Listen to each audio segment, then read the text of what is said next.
Well, it's been a little bit since I've done a update on the cancer journey. Um, for the most part, everything's stable. We've got our January MRI showed a new area that we don't know. As I say, it's ambiguous. Um, they don't know if it's new cancer growth or if it's necrosis. It's a really tiny little spot. The original area, regrowth area from the time that I had surgery to the time I started treatment, appears to be completely died out now. The Originally, I think we thought that there was still a tumor there, um, but when we went to the perfusion MRIs, which show vascular activity, does not appear to be any activity in the treatment area at all, except for a slight possibility of this new area that looks like a tiny little Dorito chip. It's about the only way I can. It's a little triangular shaped spot. It's in the treatment area. It's on the edge, but it's still within that treatment area where the radiation was, or where I had radiation, and so on. And it on the perfusion MRIs, if there's no blood flow, then it's like so purple, it's black looking. And if there's blood flow, the more blood flow or activity, it goes to red, which is kind of appropriate if you think about it. But anyway, that there's a little teeny tiny little dot, and I mean, when you look at the size of it right now, it started off at less than a quarter inch by less than 3/8 of an inch, and now it is about maybe a half inch by 3/8. So it has grown a little bit, but there's a little teeny tiny little red dot in the middle of it, and it's just not enough to determine whether or not that's actual blood activity there at that lesion spot, or if it's picking up an artifact below it or above it that may have nothing to do with the tumor, if it's a tumor. So we just don't know. In about 3 to 4 weeks, I get another MRI, and we'll know then if all of this is working. If the two study experimental drugs that I'm on, which is Keytruda and Lynparza, aren't working, then we'll discontinue those and we'll look at something else. Hopefully, I know that Dr. Collar and I have been talking about that. I know that he has got some other ideas if this doesn't work. I've been, I guess, it's kind of a way of making me feel a little bit more comfortable. I always like to have contingencies. So I don't spend any time at all trying to figure out how I got brain cancer. There's no point. You can't go back and undo what's already done. So there's no point of wasting time and energy on that. What I do is about once a month, once every 3 weeks, I type in glioblastoma multiforme, breakthroughs, cures, treatments, and hit the news feed at the top. And that usually gives you the latest, greatest things that are going on in any topic that you are searching. And if they look like they are something that I could participate in, especially if they are repurposed drugs that are being used off-label, those are always interesting to me. And then I try to see if they match up with my Caris mutations report, which is basically, it's a molecular level pathology, to see if there's any other mutations or expressions that current drugs are used for other types of cancers, and have those drugs been shown to be able to get past the blood-brain barrier. And if they do, well, those are drugs that, and then I talk to Dr. Collar about, and he usually already knows about them, knows if they've tried them, being that he was a research scientist at Memorial Sloan Kettering, and then I went to the Cleveland, worked there, and he was an associate professor at Penn State. So he's been doing a lot of research stuff, as well as even working with some other doctors on a trial that they did with Keytruda. That at some point in time, that their study will get published on that. But we, my particular situation, we thought, well, why not give it a shot? And so we added Keytruda halfway through the radiation treatment, because it's a radiosensitizing, not Keytruda, but Lynparza. It's a radiosensitizing drug, and then the Keytruda, that goes after the PD-L1 mutation, which is basically a protein that attaches itself to the cancer cell, that blocks the immune system from seeing it as being a problem. And so it basically hijacks your immune system and does not allow it to attack the cancer cell. So what the Keytruda tries to do is block that protein from attaching to the cancer cell so that it cannot hide from the immune system.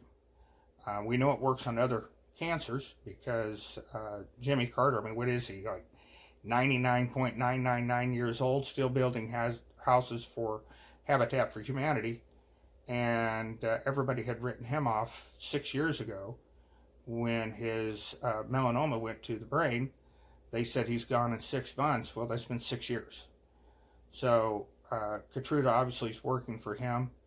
I have a dear friend whose dad has a friend who has melanoma that went to the brain. And I want to say he's 5 or 6 years into it as well on Keytruda.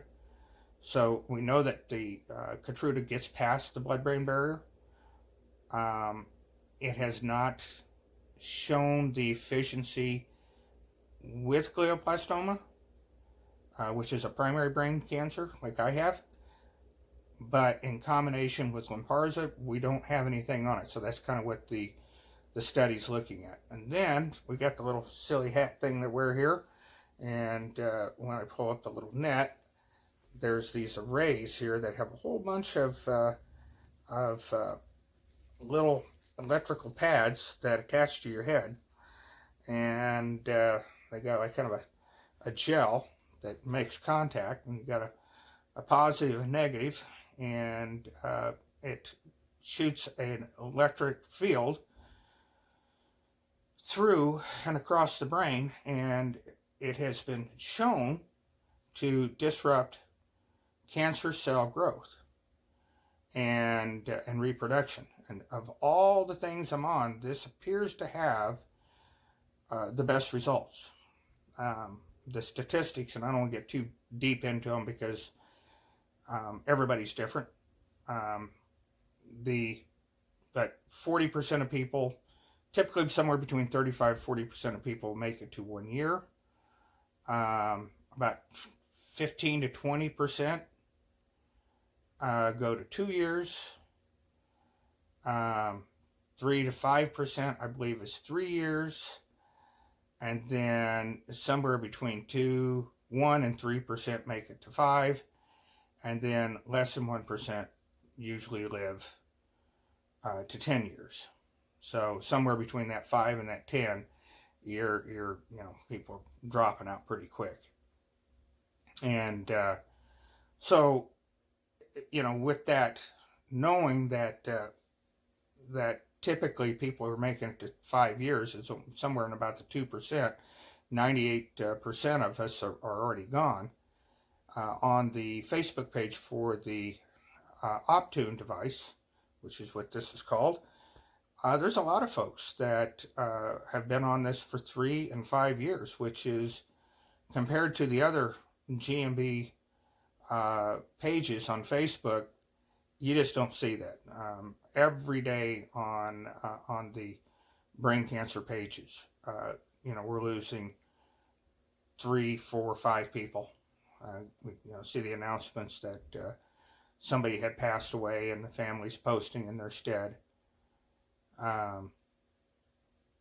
It's There was very recently one of them that one of the guys that incredibly inspirational guy, and he just recently lost his battle. I haven't gotten too terribly attached to different people on those pages, but he was special, very, very special human being. Spiritually, one of the, just a bright light. The good news is we know that, because I get asked this question all the time, how do you deal with the fact that you've been told that you have a terminal cancer? Well, I mean, I guess you got two choices. You can either go crawl in a hole and live out the final days in total depression, which isn't good for your loved ones at all. I mean, it's just making life hell for them. But the other is you just got to fall back on faith, and you got to fall back on your spirituality, and that's something that that guy had in spades. And really a very inspirational guy. And and I remind myself that there's really no such thing as death. We just simply transition from our physical form that we're in now to our spiritual form. There's enough evidence now between all the studies they've done with near-death experiences and people that, especially if you ever get a chance to watch the series, I think it's on Netflix. It could be on Prime, but it was a series that was out. I Survived, Beyond and Back, and it's pretty much all on near-death experiences. But there's also, if you just type it in, there's quite a bit of shows that are on it where doctors, especially the doctors who didn't believe in it, had something catastrophic happen to them, and then they realized, wait a minute, there's something to this. But there's also other stories and so on. So it's I think once you between faith and just a little bit of scientific reinforcements kind of helps. If nothing else, if we just look at the just the physics alone, the laws of physics, you cannot destroy energy. We are energy. Our spirit is energy. You can't destroy it. Even something that isn't live energy, for example, fuel that we throw in our cars. You're burning that fuel, but it doesn't get destroyed. It just simply moves to different forms. It might be in the form of heat or friction, obviously motion, but it's just transitions to different states. And I think that's the way, when we pass, I believe that's the way it's going to be. And you're just simply going to leave our defective, broken physical body, and we move to the kingdom of heaven, which we're all created in God's image, which is the spirit and the image, or the energy of God and of the spirit. And I believe that is kind of what is going to happen. We just simply transition from one to the other. And if I'm wrong, and we've all been wrong, all the Christians in the world are wrong, and not just Christians, but other faiths that believe in a hereafter, then it's just going to be lights out, and we're not going to know it anyway. So I don't see any downside to faith, but what I do see is all the upside. And the upside is you can live life and deal with a situation like this without anxiety and fear, because there's just really no such thing as death. We just simply move from one form, which is a physical form, to a spiritual energy form. And that's it. At least that's my belief on it. So with that being said, I'm going to cut this off. We're getting pretty close to 15 minutes, and that's just about more than anybody wants to listen to me talk about cancer. It's more than I even want to talk about cancer. So with that being said, I want to thank everyone who has been supporting us with prayers and positive vibes. Of course, everyone who's donated to the GoFundMe account, and those who've made private donations. Joni and I cannot express to you how much that has helped. Unfortunately, I'm not able to work anymore. The way disability is set up, you're not allowed to make hardly any additional money, and I have a deal where I do little videos on welder reviews for a company called Yes Welder, and that's helped, and it does give us a little bit of extra money each month, but it doesn't replace what, unfortunately, what I lost when I had to leave the workforce. And one of the downsides of being self-employed for 20 plus years, most of my Social Security benefits were accruing from the time that I started in the workforce at age 15 and started paying, my Social Security taxes and all that through the service while I was in the corporate world. But once I became self-employed, yes, you do pay self-employment tax, but it doesn't contribute to your Social Security fund like like if you were working for somebody. And the other problem is that when you're working for somebody, you typically have matching with 401ks, and so you have all this retirement and stuff that you get to accrue. And being self-employed, well, I find that when you're self-employed, you work for a jerk. Your boss doesn't give you sick pay, doesn't have paid vacation, doesn't have a retirement plan, unless he's a smart guy, and apparently the guy I worked for wasn't a smart guy. So, there wasn't a whole lot of money backup, we could fall back on. And with the housing market and all that crashed, we lost so much money when that happened. At one point, we had 15 homes, new homes, and we were having to pay mortgages on 15 homes. And needless to say, when you've got to pay mortgages on 15 homes, that adds up really fast, and you're in the tens of over $10,000 a month in mortgage payments without an income coming in because, well, you're supposed to be selling houses. So, needless to say, we thank God we didn't have to file bankruptcy or anything like that, but we took a hell of a hit. And I was kind of hoping to have time to recover from the time that happened. And just about the time we were ready to get fired back up again, we lost Dad. And then that same year I got cancer the first go around. Just never could ever get our feet back under us again after the first crash. And it just wasn't as easy to get funding. Where before it was so easy to get funding to build spec houses that you could basically you just sign on the dotted line and you use the property and the spec house as your collateral, and you didn't have to throw a whole lot of personal collateral at it. That all changed, and so we just didn't really get started. Couldn't get the momentum where we could be a big player and be able to build, 5 in this subdivision and 5 in another subdivision and 5 in another, and you'd have 15 homes going, and you could motivate people to get things done for you, and you could get things done faster. But when you're only doing onesies or twosies or doing customs, it's hard to get people to show up at the job site because they got a big builder that just promised them. So, we just never really could ever get our feet established. And having my friend Andreas and put together the GoFundMe account, and family and friends had donated money to help us get through last year and take care of the initial hit from all the additional medical bills and everything, and with the disability being on Medicare, and with Joni's insurance, that is really helping. But we're still coming up short every month, and we're looking at ways of tightening up the budget every way we can, obviously.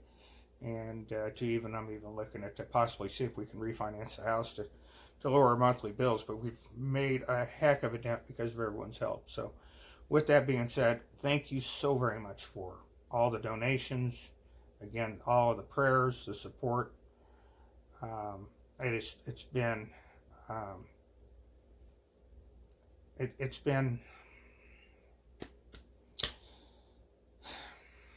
kind of just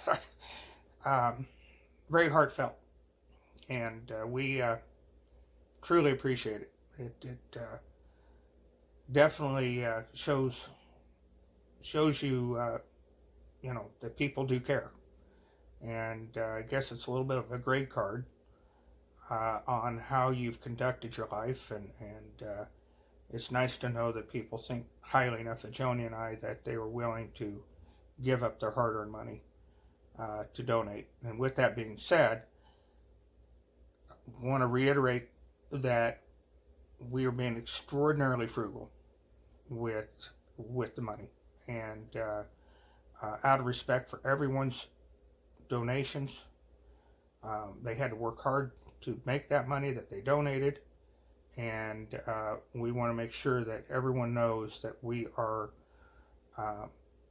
being very, very respectful of your donations, and we are very, very frugal, only dealing with necessities, and always reminding every time you make, which I think everybody should do this anyway, ask yourself the question every time you're getting ready to make a purchase: is it a need or a want?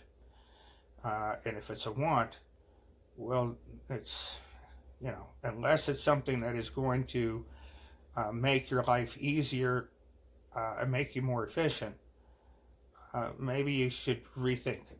And we do that on a regular basis, and we only buy the stuff that we know that are needs. So again, thank you very much. Looks like we're at 21 minutes now. So thank you very much. Thank you for watching. Thank you for the continued prayers and support.